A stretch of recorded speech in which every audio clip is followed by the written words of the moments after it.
அஸ்ஸலாமு அலைக்கும். வாங்க இன்றைக்கி நம்ம சுரக்காய் சிறுபருப்பு போட்டு குழம்பு செய்யலாம். ரொம்ப ஈஸியாக செஞ்சிடலாம். இது கொஞ்சம் நேரத்தில் செஞ்சிடலாம். பசங்க கூட விரும்பி சாப்பிடுவாங்க இந்த சுரக்காய் குழம்பு. சுரக்காய் குழம்பு நாங்கள் இந்த மாதிரியும் செய்வோம். எப்படி செய்யலான்னு பார்க்கலாம். சுரக்காவை கியூபாக இந்த மாதிரி வெட்டிக்கிங்க.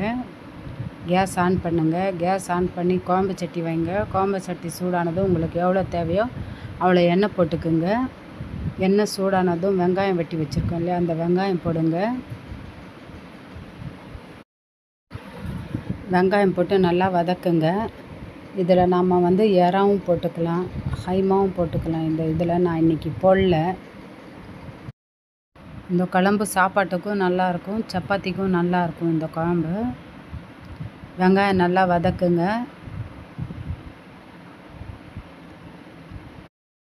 வெங்காயம் நல்லா வதங்கினவுடனே ஒரு ஸ்பூன் இஞ்சி பூண்டு பேஸ்ட்டு போடுங்க. இஞ்சி பூண்டு பேஸ்ட்டு போட்டு பச்சை வாசனை போகிற வரைக்கும் நல்லா வதக்குங்க. வதக்கிட்டு சிறுபருப்பு ஒரு 1/4 கப் ஊற வச்சுருந்தேன் கழுவி, அதுவும் போடுங்க. அதுவும் போட்டு நல்லா வதக்குங்க. வதக்கிட்டு தக்காளி போடுங்க. தக்காளியும் போட்டு நல்லா வதக்குங்க.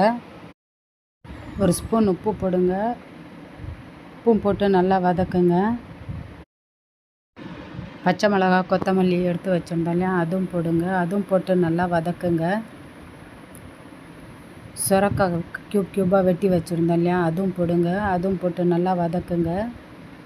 வதக்கிட்டு ஒரு ஸ்பூன் மஞ்சள் தூள் போடுங்க.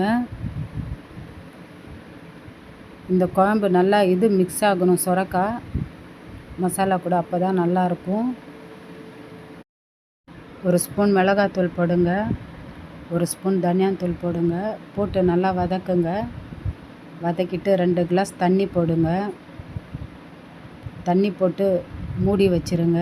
ஒரு 5 நிமிஷம் நல்லா குழம்பு கொதிக்கட்டும், சுரக்காய் வெந்துடட்டும்.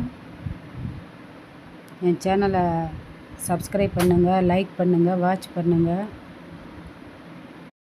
குழம்பு கொதித்தோன்னே நம்ம தேங்காய் போட்டுடலாம். தேங்காய் போட்டு ஒரு 5 நிமிஷம் கொதிக்க விடலாம். அவ்வளோதான், குழம்பு ஆயிடுச்சு. இன்ஷா அல்லாஹ் அடுத்த வீடியோவில் பார்க்கலாம்.